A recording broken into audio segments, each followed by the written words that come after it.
I'm Justin Stanton, editor of Commercial Motor. We're here at the NEC for the Commercial Vehicle Show 2011. Any second now, the Freight Transport Association is going to launch its second logistics report. So let's hear what its president, Theo de Poncier, has to say. Right, good afternoon everyone, and thank you very much for coming. We've got some big announcements to talk about from FTA this year, and we hope will be of benefit not just to commercial vehicle operators, but our industry at large. And I guess we're better to announce these things than at the revived and reinvigorated CV show. First thing I'd like to talk about is the Logistics Report 2011. Or should I specifically say, I guess, the launch of the second annual Logistics Report. Now, Logistics Report 2011 is published by FTA in association with PricewaterhouseCoopers and charts the ebb and flow of the last year, analysing the challenges and triumphs of 2010. Now, the Logistics Report 2011 collates a unique set of industry statistics and official data to present a lasting picture of the performance of logistics in all modes and across the range of economic activities. More than this, the report underpins the work FTA and others are doing as part of Love Logistics, a campaign that looks to raise awareness and understanding of logistics and the vital contribution it makes to everybody's lives. It will become an important annual milestone in monitoring and reporting progress in the campaign and helping us to celebrate the fantastic job done by this can-do sector. We are fiercely proud of the industry we work in, and we think that ours is a story well worth telling. Now, with so many challenges and issues to face, the report reveals some interesting insights that seek to put things in context. Indeed, despite the previous annus horribilis, there is even some cause for optimism.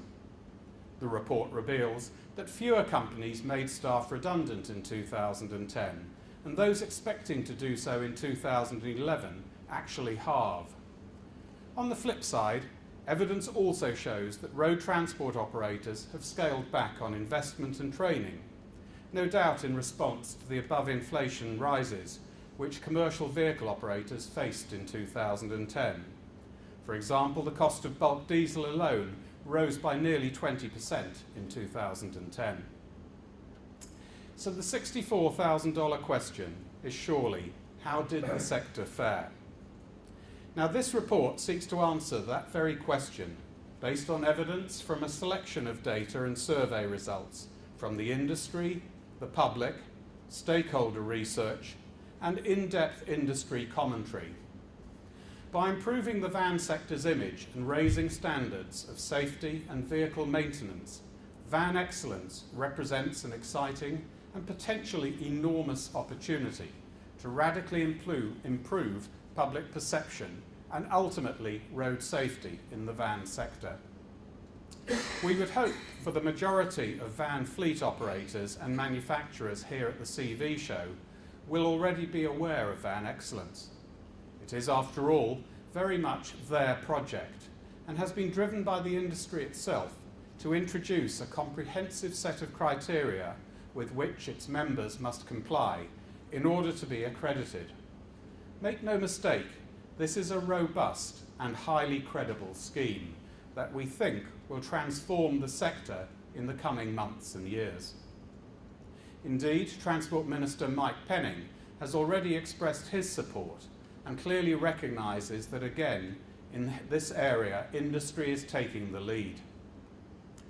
With the massive growth of van use in recent years and more liveried vans on our roads, the way in which they are driven, maintained and presented is inextricably linked with the company's reputation.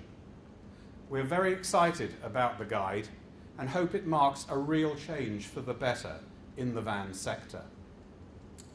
My hat trick of major announcements for FTA at this year's CV show is completed by the Logistics Carbon Reduction Scheme. Launched last year, the scheme will give companies the means to not only report and ultimately reduce their own carbon dioxide emissions, but also help build an accurate picture of the logistics sector's total carbon footprint. It will enable industry, for the first time, to arm government with a robust set of data on which to base its future environmental policies, at least where the logistics sector is concerned. Now, I'm proud to announce today that the scheme has received the backing of, again, Transport Minister Mike Penning. His affirmation that the scheme, and I quote, should deliver real progress towards the UK's carbon reduction target is a ringing endorsement of what has again been an industry-led initiative, and confirms what we in the industry have known all along, that logistics can be trusted to take the lead when it comes to managing its own progress, in this case, in the carbon reduction. So far, the scheme has secured director-level commitment from almost 50 organisations operating over 40,000 commercial vehicles, with a strong pipeline of operators going through the sign-up process.